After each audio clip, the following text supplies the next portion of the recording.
Hello, hello, hello. This is Carib Carter, and welcome to Leslie at Large with the always effervescent Leslie Lawrence in Nicaragua telling us what the heck is going on there. I understand you had a great weekend, Leslie. Care to share? Oh, you know me, I love to share. I had a fabulous weekend here in Nicaragua. You know, with me, it's never a dull moment. Absolutely. It went from one extreme to another, and I love that because, I'm just a Texas girl, born and raised, and I had two incidences this weekend that brought me back to my old pageant days because I was a pageant girl in Texas. And Hold on. We got to know, before we even move on to Nicaragua, what pageants in Texas? Well, when I was younger, I had this next door neighbor that competed in the Miss Texas pageant under Miss America. And so I started going as a young girl. And, it was one of those things, just the dreams and watching these young women just, do amazing things. I set that as a goal for myself. I was a senior in high school and I won a local pageant and I competed at Miss Texas in 1990. I was one of 72 contestants. It was the largest state pageant. And I was one of the babies. There were a couple of us that were 18. And, I learned so much. It changed me. I was one of those very shy girls. Sometimes people would accuse me of being a snob, which was so far from the truth. I was just really shy and intimidated. I can't even imagine. But I can imagine you in the Miss Texas contest. But that's fantastic. What pageants did for me. It brought out a side of me, that made me want to be able to speak in front of people and help the communities and do all these things. And so it changed my life, seriously. And after competing, then I went on to become a certified judge through Miss America. And then after that, I literally, when I moved, I moved away for a while and was in Nashville, Tennessee. And then when I got back to Texas, I literally said, you know what, I want to get back involved in the Miss Texas organization, Miss America. And I had two pageant franchises under Miss Texas, Miss America system, Miss South Texas and Miss Waco. And I mentored young women. If you're not into sports, you need a way to earn scholarship money. And the Miss America organization, most people, have a misperception about beauty pageants, scholarship pageants, but it is a way to earn scholarships. Miss Texas just happened and they gave away $30,000, $40,000, $60,000 worth of scholarships to young women in the state of Texas. It's amazing. So that is a little bit about me and my background with pageants. It's fantastic. And I must say, I'm old enough so that I like beauty. So I think it's fantastic. That is wonderful. Now, I think, I know this, I'm getting off track here. Bear with me, folks. I think Farrah Fawcett wasn't she in the beauty contest? Do you remember her at all? Yeah, I think she competed. That there's so many. I think even, my Wonder Woman, I love Wonder Woman. Even Linda Carter, I believe, competed in the pageants. Several other people, throughout. Incredible. But it is a cool thing, and the cool connection to Nicaragua was we had the pleasure of hosting and having the guest of the Miss Nicaragua contestants. Wow. And it was so cool because, they're coming here, they're doing their photo shoot, they're getting all their B-roll and everything for their pageant that's coming up.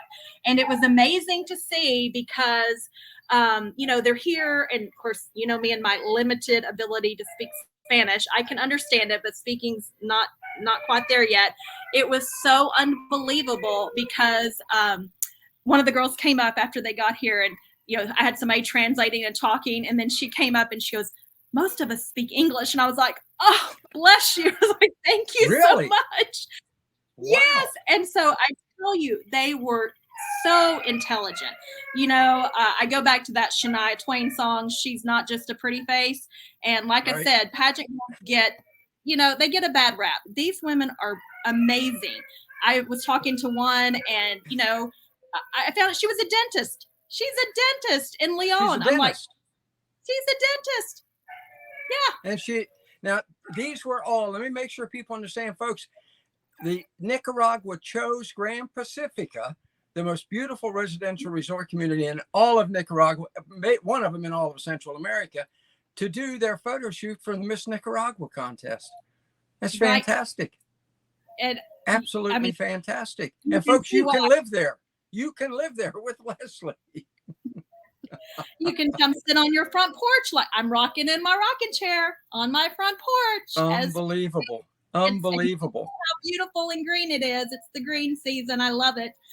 But yeah, they chose this backdrop. It's beautiful, beachfront. Oh my goodness. But like I said, it reminded me in talking to them and sharing those pageant stories. And I call this is a little joke between pageant girls. Do you know what a HBBQ is, Carter? An HBBQ. Hold Mhm. on, hold on. No, I can't even guess. Has been beauty queen. That's our little Well, joke that we well, have. you're definitely not a has-been beauty. I'm going to tell you that right now. No way. Well, it's just a joke. But the cool thing is talking to these young women, you find out that guess what? We're all the same. And I Yeah. love that. It doesn't matter what country you're in. These are young women that have amazing goals and they're trying to better themselves. They're trying to better their communities. And so I enjoyed spending Saturday with them. But then, I had my little tiara on for that day. And then guess what I did on Sunday? I happen to know because I have some notes, but share it with the folks at home. Folks, you are going to love this. Talk about going to opposite extremes. Okay. Here we go. Here we go. I love opposite extremes. I went from hanging with the pageant girls to dusting off my cowboy boots, and I might have put on a cowboy hat, and I went off to the rodeo. It's All rodeo right. Yahoo! All right. time in Nicaragua. Oh my goodness. I was always interested to go try new things here in this community, but to find out, is it similar to what we're doing? Is it different? All those kind of things. And guess what? There's a lot of similarities in the rodeo here versus I'm a Texas girl, went to rodeos and the bull riding and all that. But there were a lot of things that I saw during the bull riding that I was like, oh, whoa, that would not be allowed in the States. When just we got not to the going rodeo. to happen at the rodeo. So let me tell you, we load up some residents from Gran Pacifica. We all were like, let's go check out this rodeo. It was a little place about, I don't know, maybe 15 minutes or so from here called Villa El Carmen. And we pull up and you can tell, we didn't know where the rodeo was, but one of the wait staff here at the restaurant, she said, just roll down your window and ask people, just say, where's La Fiesta? I was like, okay. So we start driving. Well, we didn't even need to ask anyone. You're following, there's banners and you could hear the music. And we found the rodeo just driving around and we get there. And I'll tell you, it was so much fun. We make our way into, we get up in the bleachers and, looks very similar to arena that you're used to going to watch a rodeo. We had to wait a little while. We were like, okay, when are they going to start this bull riding? Right. But finally, the things I saw leading up to, you've got your vendors walking around. Guess what? I had cotton candy. I haven't had cotton candy in forever. Colored popcorn. Guess how much the little bag of popcorn was? $1. Nope. How much? Okay, let me just tell you in Cordobas. Remember, $1 US dollar equals 35 Cordobas. Okay. Well, the bag of popcorn, 10 was not even $1. Can you believe that? Most of the candy, the snack, 10 Cordobas. I'm like, oh my gosh, this is great. The kids loved it. We had several different ages of kids with us. One of the little boys, my next door neighbor, they're so cute. He got to get up on this beautiful horse and take pictures. And it's the things you would see anywhere. They're just like us. Everything's just like us. Now, you grabbed a bunch of the folks from Gran Pacifica to go with you, right? Am I understanding correctly? Absolutely. One of my neighbors. Folks, that's fantastic. Talk about community. Yeah. Oh, yes. We love to do things together. We load up and go and experience things. That's the fun of it. Your neighbors obviously become your friends. And like you said, it is a great community here. So we enjoyed it. The rodeo part, when it got to the bull riding, there were quite a few differences. Let me try to paint the picture for you. When you're, you've got the arena that's all kind of, has the, I don't know if it's called not really a gate, but fenced in, Right. Little kids would crawl up and sit on the top of this surrounding fence. And I'm going, I'm not sure if that's the best idea. I mean, they're about to release some bulls, people were standing inside the fenced in area. And I'm thinking that would never happen in the States. Like, it's just not going to happen. The one these thing, real big giant bulls? well, I mean, they're bulls. Yeah, they're big. They're big and they're mean. They're mad. Now, let me ask you a question. If one of my favorite Steve McQueen movies is called Junior Bonner, and he plays an aging rodeo rider, circuit rider. Mm-hmm. And his brother, who is trying to make a whole bunch of money, he says, the problem with you, Junior, is I'm working on my first million and you're still trying to make 8 seconds. Okay. Is it because they try to stay on the bull for 8 seconds, right? Right. No, that's okay. Goal. Good. Yeah. That's Did anybody do it? 8 seconds. Yeah. This one guy, the first guy out of the gate, like, he seemed to stay on for quite a while. Now I want to backtrack just a bit, because there was one moment that really stood out to me, and it kind of brought me back to, I don't know, a very solemn place. Before, all the excitement, music's playing, people are walking around leading up to the bull riding starting. And then when they brought the cowboys out, and guess what? The cowboys, just the same as cowboys that we're used to, got their chaps and their boots and their hats, but they all were out in the middle of the arena. And guess what? They stopped and they started praying. And these cowboys were down on their knees. Wow. And I had a photo from behind. I had a photo from behind, and it just, I almost got tears in my eyes in that moment, because it's that reminder again, we're all the same. Yes, this was a fun event, but I mean, they're about to do something pretty risky, and that they brought it back and were down on their knees in prayer. I thought it was pretty cool. That's fantastic. Let me tell you something. If I were being told I was going to go ride a bull, I would pray as long as possible. Right. I went to graduate school in Oklahoma, where we also had rodeos. Mm-hmm. And I remember the company I worked for after I got out of graduate school, the CFO was a former rodeo rider. And I noticed one day that he had 4 fingers, but no thumb. And I said, what happened to your thumb? And he said, well, you have to be careful. If you get that leather wrapped around there and that bull throws you, your thumb might just stay behind. I said, oh yeah. So that's a very dangerous sport. It's dangerous. And yeah, I mean, it has to be very exhilarating. But I will tell you, the last bull rider, well, before we left, the last bull rider, that you can see them back behind, and they're trying to, I guess, put their hand under the rope and get all tied down. Oh, yeah. And of course, they had like the vest on and stuff. But the one guy, we kept going, why is it taking so long for them to release the next one? Well, guess what? He kind of chickened out. And so next thing you know, you see him getting off, and they release the bull out anyway without him. But yeah, he had second thoughts about doing that. So he's probably the smart one. Yeah, that's one of those discretion is a better part of valor things, as far as I'm concerned. Yeah. But you know what? Oh, I forgot to tell you about one other really cool thing, because now it's on my wish list. Before, when they were doing all this stuff kind of at the beginning, there were these beautiful horses that came out. And I don't know a lot about horses, except I love them and I love riding them. But they were dancing. They were over by the bear, like prancing and dancing to the music, a dancing horse. So I was joking on Instagram. I told people, oh my gosh, I want a dancing horse now.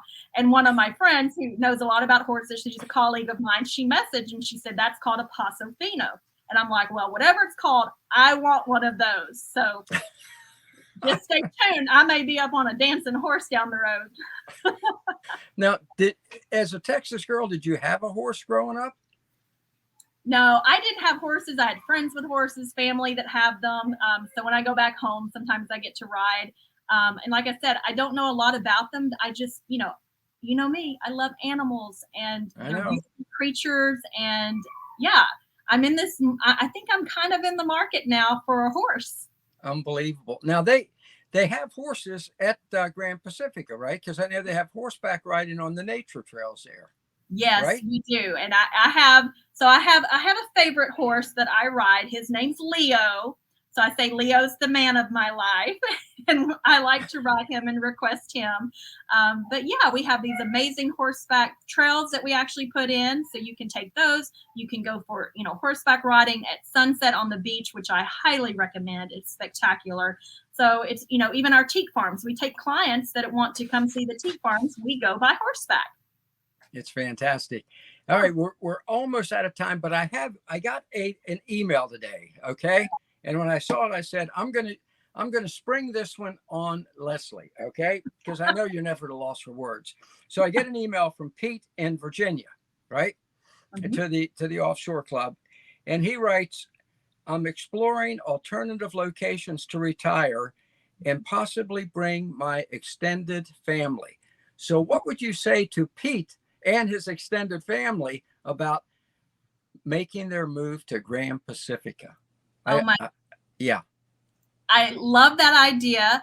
I will tell you, we have a resident that lives here, and his mom was renting here when I first moved here, and she's back in the States right now, but she's already making plans to move here. Actually, I know several residents here that their I can't even talk right now. Their extended family are actually thinking about moving here as well, and I think that's beautiful. I think it's really cool because you'll see in Central America and these countries, the one thing that I really notice is family is everything. And most of them live either in or near their family, extended family. And I love that about it. So definitely I would say come visit us in Nicaragua. If you have questions about the move, obviously I'm happy to share and, tell you how to make it happen, because most people, they're curious about it, but they don't really know the steps, what does that look like? How do I do it? Well, guess what? I've done it. So many people here have done it, and we're all very willing to share that experience with you. It's fantastic. And keep in mind that in Nicaragua, like most Central American countries, the extended families are close knit. Oh, I mean, my wife's extended family, one thing, it extends forever. And the other is they're all close and very loving. So it's the perfect place for an extended family. The Central America and Nicaragua to begin with, and then Gran Pacifica specifically, where Pete, you can actually write to Leslie directly and ask her more about Gran Pacifica and your extended family there. I think it's LLawrence@granpacifica.com, right? No, it's actually LLawrence@ecidevelopment.com. I'm glad you corrected that. LLawrence@ecidevelopment.com. Pete, just write to Leslie directly. You have a friend there. You have a friend there who can answer all your questions. You already have friends. I want to leave you with one thing, Carter. I try to have these life lessons that I say, Leslie's life lessons. And past weekend was just that reminder to me that family, friends, laughter, kindness, that it is truly universal. We are all the same. And I'm practicing that in Spanish. Are you ready for it? I'm ready. Familia, amigas, risas, amabilidad, almost messed it up. Todo es universal. Todos somos iguales. And I love that about this country. I love it about any of the countries that I explore. We are all the same. We are one. Thank you. Thank you for that. We'll take that with us. Leslie, thank you once again for bringing us into your... Because I can, I got to tip my hat to you. That's wonderful. I love it. Thank you very much, folks. There you go. Girl. Pete and everyone else, Nicaragua, Gran Pacifica, get down there, do the rodeo, watch the Miss Nicaragua beauty pageant contest. Folks, making your move to Central and South America, the good life at a great price, is the way to enjoy the rest of your life. Okay, I'm just telling you, it's there. Breathe and be free. Enjoy yourself. Let's do this thing.